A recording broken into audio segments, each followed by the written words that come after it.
میں ہوں عالیہ، آپ کی ہوسٹ، اور آپ دیکھ رہے ہیں میرا پروگرام بریکنگ بیریئرز۔ ہم اس وقت کام کر رہے ہیں، جیسا کہ میں نے آپ کو بتایا کہ میں پاکستان میں نہیں بلکہ آج کل دبئی میں موجود ہوں اور میڈیا سٹی میں ہوں۔ میرے آس پاس جتنے بھی یہاں پہ آفیسز اور بلڈنگس ہیں وہ سب سی این این اور جتنے بھی انٹرنیشنل میڈیا آرگنائزیشن ہیں وہ یہیں پر ہیں۔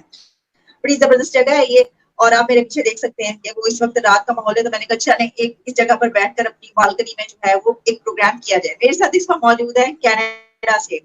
بیرسٹر حامد باشانی صاحب۔ میں ویلکم کرنا چاہوں گی بیرسٹر صاحب کو۔ بیرسٹر صاحب، thank you so much for joining my show. Thank you جی، آپ کا شکریہ۔ بیرسٹر صاحب، دو تین خبریں چل رہی ہیں انٹرنیشنل فرنٹ پہ، اگر ہم کہیں تو اس میں ایک تو یہ بات کہی جا رہی ہے کہ ہمارے ہمسایہ ملک بھارت کی طرف سے شاید کچھ پاکستان کو جو ہے وہ ٹارگٹ کیا گیا۔ یہ بات ایسی کی گئی کہ اس کو اس طرح دیکھا جا رہا ہے کہ یہ تو چائنا اور پاکستان کے حوالے سے بات کی گئی، کیونکہ انہوں نے یہ بات کی کہ این ایم ایف ٹی کی جو کانفرنس کی، نو منی فار ٹیرر، اس کے اوپر ان کی کانفرنس میں انہوں نے کہا کہ امپوز کاسٹ آن نیشنز، کہ ان قوموں پر اور نیشنز پر جو ہے انہوں نے کہا کہ اس کے لیے جو قومیں دہشت گردی کو سپورٹ کرتی ہیں، اس کے حوالے سے انہوں نے کہا کہ امپوز کاسٹ آن نیشنز وچ بیک ٹیرر۔ کچھ کنٹریز ایسے ہیں کہ جو فورن پالیسی جو ہے وہ دہشت گردی کو اس طریقے سے سپورٹ کرتے ہیں کہ as a part of their foreign policy. تو کیا آپ سمجھتے ہیں کہ ابھی تو کوئی ایسا معاملہ نہیں ہوا، یعنی پاکستان تو ایف اے ٹی ایف کی گرے لسٹ سے بھی نکل گیا، اور لیکن پھر بھی کیا یہ جو ہے یہ چائنا اور پاکستان کے حوالے سے ہی یہ بات کی گئی؟ دیکھیں جی، جب یہ کوئی بھی کسی قسم کی ایکسچینج ہو رہی ہو ان ملکوں کے درمیان اس خطے میں، خواہ وہ انڈیا پاکستان اور اسپیسیفکلی اور کسی حد تک چائنا بھی اس میں کبھی کبھی شامل ہو جاتا ہے، تو اس میں کوئی بہت زیادہ گیس لگانے کی ضرورت نہیں ہوتی کہ کس نے کس کے بارے میں کہا ہے۔ آپ اگر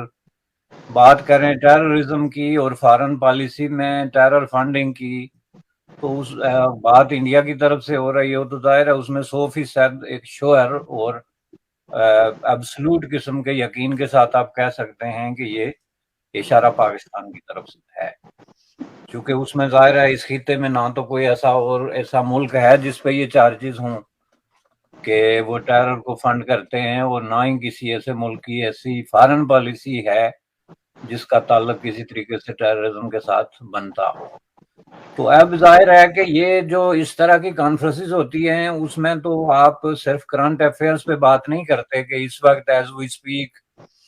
ان نومبر آف 2022، بلکہ آپ پورا ایک پرسپیکٹو لے کے بات کرتے ہیں، اور اس میں اسپیسیفکلی آپ جب ایک کنٹری کی طرف سے بول رہے ہوتے ہیں تو اس کی طرف سے پھر آپ کو ظاہر ہے پورا جو نیریٹو ہے وہ پیش کرنا پڑتا ہے۔ اب انڈیا کا بنیادی طور پہ یہ ریکگنائز قسم کا اور فریکوینٹلی جو ہے وہ سائٹڈ قسم کا نیریٹو جو ہے وہ یہی ہے کہ پاکستان انڈیا کے درمیان جو بڑے بڑے پرابلم ہیں ان میں پرابلم نمبر 1 جو ہے وہ ٹیررزم ہے، اور یہ بات انڈیا گزشتہ کے حوالے سے تو یہ گزشتہ کئی سالوں سے جو ہے ڈسکشن اس پہ ہو رہی ہے۔ تو اب یہ الگ بات ہے کہ آپ جس موقع پہ بات کر رہے ہوں اس وقت سچویشن تھوڑی ڈیفرنٹ ہو، تو اس حوالے سے ظاہر ہے انہوں نے اس اعتبار سے جو بات کی ہے اس کا بھی اشارہ اسی طرف ہے۔ آلدو کہ گزشتہ 3-4 سالوں میں اس طرح کے کوئی واقعات نہیں ہوئے ہیں جن کی وجہ سے آپ اس کو کہہ سکتے ہیں، لیکن جب آپ دہشت گردی پہ بات کریں گے، کسی کانفرنس میں بات ہوگی یا کوئی انٹلیکچوئل ڈسکشن ہے یا پالیسی سٹیٹمنٹ ہے، تو اس میں یہ چیز جو ہے وہ ڈیفینیٹلی سامنے آئے گی۔ ایک چیز یہ ہے، دوسری چیز یہ ہے کہ اس کو ابھی تک جو ہے وہ پاکستان انڈیا کے درمیان اگر آج بھی آپ بات کریں، حالانکہ ابھی کوئی کراس بارڈر دہشت گردی یا کوئی اس طرح کا ریسنٹ واقعہ نہیں ہوا، لیکن اب بھی اگر آپ انڈیا پاکستان سے بات کریں کہ ان کے درمیان تعلقات کے راستے میں سب سے بڑی رکاوٹ کیا ہے، تو انڈیا کی طرف سے یہی جواب ہوگا کہ اس کی وجہ یہ ہے کہ پاکستان کی طرف سے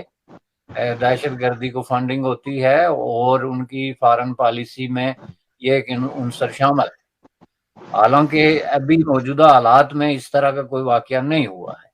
لیکن میں اس کو ذرا دوسرے اینگل سے دیکھتا ہوں کہ یہ جو بہت زیادہ ایک لمبے عرصے سے ڈسکشن دونوں طرف سے ہوئی ہے، اس کی وجہ سے یہ ایک پورا ایک نیریٹو ہے جو نہ صرف انڈیا کی طرف سے بلکہ اس کو انٹرنیشنلی بھی آپ نے نوٹ کیا ہوگا کہ ڈیفرنٹ کنٹریز میں اگر اس موضوع پہ کوئی ڈسکشن ہوتی ہے تو کچھ ملک جو ہیں وہ اس کو اسی طریقے سے سائٹ کرتے ہیں. تو اس لیے اس میں نہیں سمجھتا کہ کوئی نئی بات ہے. البتہ یہ ضرور سمجھنے کی چیز ہے کہ یہ جو مسئلہ ہے اس سے نکلا کب جائے گا اور کیسے جائے گا. کیونکہ پاکستان کا یہ کلیم تو ہے گزشتہ 3 سال سے، اور اسپیسیفکلی عمران خان کے دور میں انہوں نے ریپیٹڈلی یہ کہا کہ ہم اس طرح کی کسی قسم کے معاملات میں جو ہے وہ اب انوالو نہیں ہیں، اور اگر اس طرح سے پاکستان کسی طریقے سے تھا بھی تو ہم نے جو ہے اس کو روک دیا. عمران خان کے علاوہ پاکستان کی جو موسٹ پاورفل ملٹری اسٹیبلشمنٹ کے سپوک پرسنز یا تجزیہ کار ہیں، حاضر سروس یا ریٹائرڈ، یا اس وقت جو وہاں پہ معاملات کو چلانے والے لوگ ہیں، انہوں نے بھی ریپیٹڈلی یہ کہا ہے بار بار کہ پاکستان جو ہے اس کی سرزمین کو کسی اور ملک کے خلاف دہشت گردی کے لیے استعمال نہیں کیا جا سکتا. اور ہم نے یہ جو پالیسی چینج ہے جس کو پیراڈائم شفٹ بھی کہا ہے انہوں نے، اس کو اڈاپٹ کر لیا ہے، اور اب اس طرح کا کوئی ایشو نہیں. لیکن یہ کہنے کے بعد میں سمجھتا ہوں کہ یہ کہنا کافی نہیں تھا، چونکہ آپ اپنے آپ پہ اپنے طور پہ بیٹھ کے تو کوئی نیریٹو اگر پیش کرتے رہیں،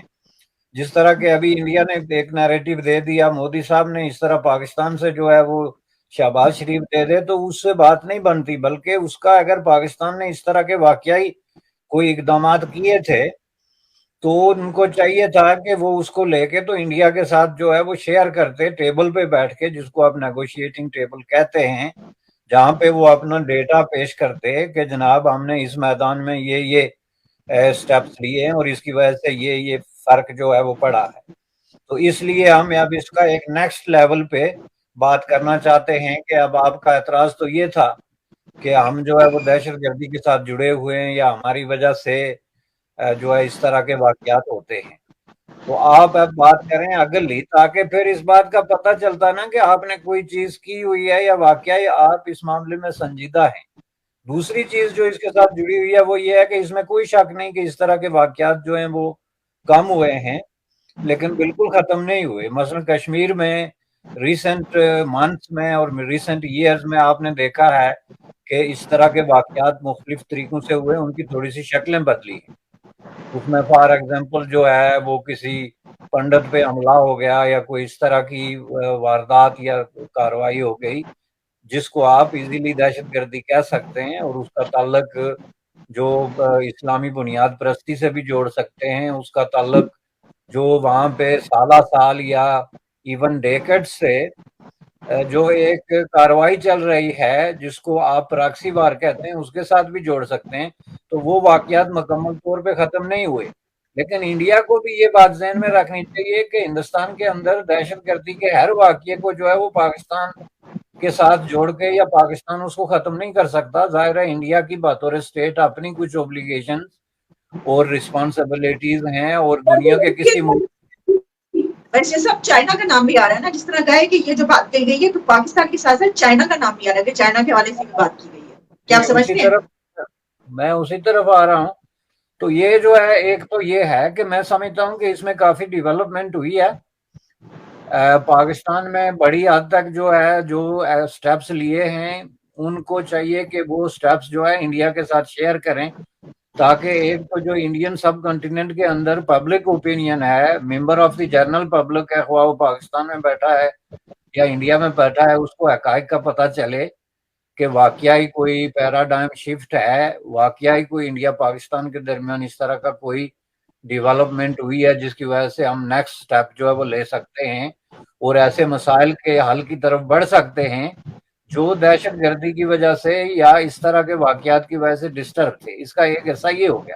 دوسرا جو ہے وہ چائنا کا ہو گیا. تو دیکھیں چائنا کے حوالے سے ہسٹوریکلی تو ہم سب جانتے ہیں کہ چائنا پہ کبھی بھی انٹرنیشنلی اس طریقے سے کسی طرح کی کسی تحریک کو یا دہشت گردی کے کسی واقعے کو سپورٹ کرنے کا اس طریقے سے کہ یہ انہوں نے بھیجا تھا یا اس کے پیچھے یہ ہاتھ ہے، اس طریقے سے اس کے اوپر کوئی چارجز نہیں ہیں. لیکن ریسنٹ ایئرز میں چین نے ایک جو نیا پوسچر اختیار کیا ہے اس کو میں جو ہے وہ پرو اسلامک فنڈامنٹلسٹ پوسچر کہتا ہوں، جس کی وجہ سے دو بڑے امپورٹنٹ واقعات ہوئے.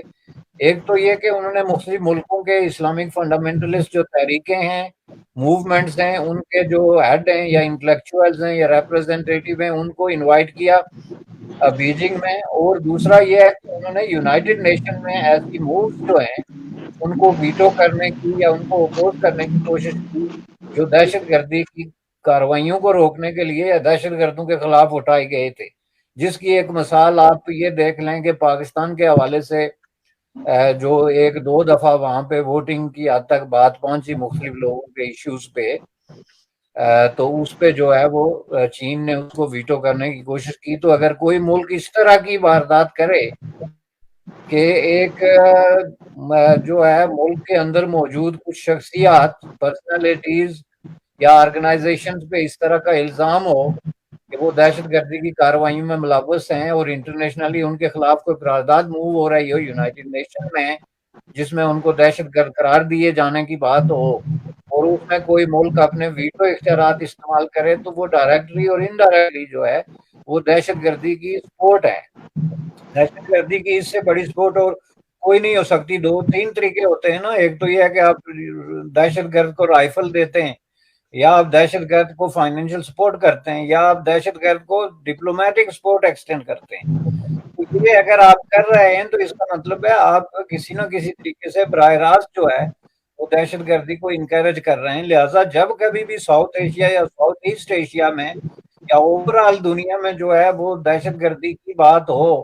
یا اسپیسیفکلی دہشت گردی انڈیا ورسز پاکستان یا چائنا کے تناظر میں بات ہو رہی ہو، تو میں سمجھتا ہوں کہ اب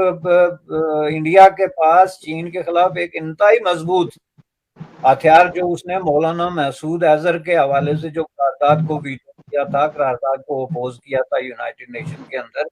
تو یہ ایک مضبوط قسم کا آرگومنٹ اور ثبوت ہے کہ اس میں چین نے جو ہے وہ دہشت گردی کی طرف نرم رویہ اختیار کیا یا اس کی حمایت کرنے کی کوشش کی. تو اس پروسیس میں کوئی بھی جب کبھی کوئی کانفرنس ہوگی جس میں آپ دہشت گردی کو اس کی ڈیٹیلز اور بیک گراؤنڈز میں ڈسکس کریں گے، تو اس میں پھر چین اور پاکستان کا نام آئے گا ان ملیٹنٹس کے ساتھ یا جو اسلامک فنڈامنٹلسٹ فورسز کے ساتھ جو دہشت گردی میں انٹرنیشنلی ناؤن ہیں یا مطلوب ہیں یا جن پہ سسپیکٹ ہیں، جن پہ شک کیا جاتا ہے کہ وہ اس میں انوالو ہیں. جی اچھا ویسے صاحب، اسی کے ساتھ ایک اور خبر بھی، جس طرح ہم اب یوکرین وار کی جب ہم بات کرتے ہیں تو ہم اس کو اس طریقے سے لیتے ہیں کہ دیکھیں یہ تو پوری دنیا کا مسئلہ ہے، ٹھیک ہے، اور اس کو ہم ایسے کرتے ہیں کہ اس کو پوری، اس میں امریکہ بھی شامل ہے، اس میں ہم دیکھتے ہیں کہ جو چائنا ہے اس کا کیا رول ہے، اور پھر اس کے علاوہ رشیا اور یوکرین میں جو چل رہا ہے. لیکن اس کو اس طریقے سے بھی دیکھا گیا کہ کچھ دن پہلے انڈیا کے external affairs minister doctor J Shankar کی طرف سے کہا گیا کہ یہ ایشیا کا مسئلہ ہے. اچھا، اس کے اوپر پھر ہم نے یہ دیکھا کہ جو میکرون ہے انہوں نے بھی یہ بات کی اور انہوں نے کہا کہ یہ جو یوکرین وار از اے ایشیاز پرابلم، ایشیا کی پرابلم. آپ اس کو کیسے دیکھتے ہیں؟ کیونکہ بات یہ کہی جا رہی ہے کہ جو ڈاکٹر جے شنکر نے کہا تھا وہ بات صحیح ہے. دیکھیے میکرون نے بھی اس کو اسی طرح کہہ دیا. دیکھیں جی، یہ بات تو بڑی جو ہے کریٹیکل ہے، اس پہ بڑے ڈائمنشن سے آپ روشنی ڈال سکتے ہیں، لیکن میرے نزدیک یہ ایک انٹرنیشنل ایشو ہے. اگر آپ اس کو جیوگرافی کے حوالے سے دیکھیں تو آپ یہ کہہ سکتے ہیں کہ اس میں جو پاورز ڈیسیجن میکنگ ہیں وہ ڈیفینیٹلی ان کا تعلق ایشیا کے ساتھ بنتا ہے، لیکن ان پاورز کا جو رول یا کئی طریقے سے ان کا جیوگرافک، اسٹریٹجک یا ایون لوکیشن کے اعتبار سے جو ہے وہ ان کا تعلق یورپ سے بھی آپ ختم نہیں کر سکتے. روس جو ہے وہ جتنا ایشیا کا میں ہے اتنا یورپ میں ہے، اور یوکرین تو ہے ہی یورپ میں. تو اس میں جو اٹیک اگر روس نے کی ہے تو جس پہ اٹیک ہوئی ہے وہ تو 100% جو ہے وہ یورپ میں ہے، اور ظاہر ہے کہ اس حوالے سے جب یہ یورپ کا مسئلہ ہے تو پھر اس سے دنیا کا مسئلہ جو ہے وہ بنتا ہے. انڈیا کا بنیادی طور پہ یہ بہت شروع سے مختلف معاملات میں یہ سٹائل رہا ہے انٹرنیشنل پالیٹکس میں، ایک سٹینڈ کے حوالے سے کہ جو ایشو کسی بھی طریقے سے جس خطے کا ایشو ہے اس کو اس طریقے سے ہی حل کیا جائے تاکہ وہ ایک گلوبل وار یا گلوبل جو ٹکراؤ ہے اس کا باعث نہ بنے. یہ پالیسی بنیادی طور پہ پنڈت جواہر لال نہرو نے شروع کی تھی اور اس میں وہ بہت آگے تک چلے گئے تھے، جس کی چھاپ آج تک جو ہے وہ نظر آتی ہے، یو لائک اٹ یا ڈس لائک اٹ، یا اس وقت جو ہے وہ بی جے پی کے لوگ اگر پنڈت جواہر لال نہرو کو ناپسند بھی کریں یا اس کی پالیسیوں کو اوپنلی اپوز بھی کریں، لیکن حقیقت میں آپ جا کے دیکھیں گے تو ان کا شیڈو جو ہے وہ آج بھی نظر آتا ہے۔ اس کی میں آپ کو ایک مثال دیتا ہوں، مثلا کوریا کے بارے میں جو ہے، جو یہی سٹینڈ لیا تھا پنڈت جواہر لال نہرو نے کہ یہ ایشیا کا، پہلے سب سے پہلے تو انہوں نے کہا کہ یہ کوریا کا مسئلہ ہے، شمالی اور جنوبی کا،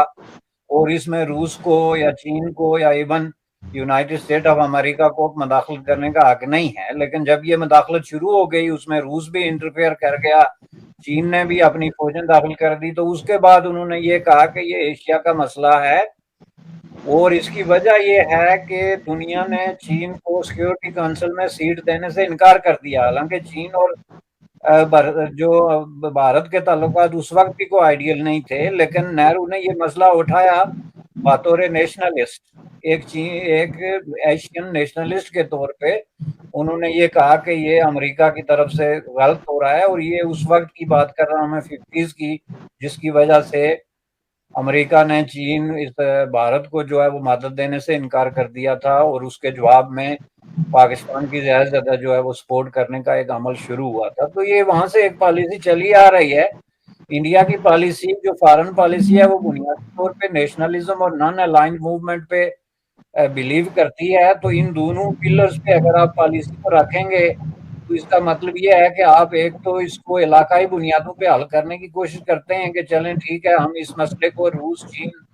بھارت اور جو ممالک انوالو ہیں، یوکرین، ان کو بٹھا کے حل کر سکتے ہیں، اور دوسرا آپ اس کو نان الائن موومنٹ کے حوالے سے دیکھتے ہیں، تو پھر اس میں آپ اب اس دور میں کلیئرلی بھارت یہ تو نہیں کہہ سکتا کہ اس میں امریکہ کو کوئی بات کرنے کا حق نہیں ہے، لیکن اگر آپ اس کو دوسرے الفاظ میں کہیں کہ یہ ایشیا کا مسئلہ ہے یا یہ جو ہے ہمارا مسئلہ ہے، تو اس کا مطلب یہ ہے کہ اس کو انٹرنیشنل جو ہے وہ مسئلہ نہیں بنانا چاہیے، بلکہ ہمیں اس کو حل کرنا چاہیے۔ تو میں سمجھتا ہوں کہ اس میں کوئی نئی بات نہیں ہے، یہ انہوں نے اپنی پرانی جو انڈیا کی فارن پالیسی ہے، جس کی ابھی عمران خان صاحب نے اتنی تعریفیں کی ہیں، بلکہ وہ مسلسل تعریفوں پہ لگے ہوئے تھے، لیکن کسی نے ان کو ڈانٹ کے چپ کرا دیا، اس کے بعد کیا ہوا۔ تو یہ پالیسی کا ایک بڑا وزڈم ہے اس میں، اس طریقے سے بریک ڈاؤن کر کے مسائل کو حل کرنے کا ایک ٹریڈیشنل جو ہے وہ سٹائل ہے، جو انڈیا کا بڑا فیمس سٹائل ہے۔ اچھا سر، کیونکہ آپ نے عمران خان کی بات کر دی تو بجائے اس کے کہ میں پروگرام وائنڈ اپ کروں، میں آپ سے پوچھنا چاہوں گی کہ عمران خان جو ہے یہ واقعی یہ اس پالیسی کو جو ہے وہ پسند کرتے ہیں، اگر تو انہوں نے اپنے دور میں یہ فورن پالیسی کیوں نہیں اپنائی؟ جب وہ بات کرتے ہیں، تعریف کرتے ہیں عمران خان بار بار کے پی ایم مودی کی جو فورن پالیسی ہے وہ کیا بات ہے، انڈیا کی فورن پالیسی دیکھو، انہوں نے اپنے دور میں ایسی فورن پالیسی کیوں نہیں اپنائی؟ دیکھیں، اس بات پہ آپ کبھی بھی ان سے یہ توقع نہیں رکھ سکتے کہ جو وہ کہتے ہیں وہ کرتے ہیں، چونکہ انہوں نے آج تک جتنی باتیں کی ہیں یا تو ان کے برعکس کیا یا پھر ان پہ عمل نہیں کیا ہے۔ ابھی آپ دیکھیں اس کا سارا نچوڑ جو ان کا انٹرویو جو ہے وہ جو جرمن ٹی وی کے ساتھ ہوا تھا،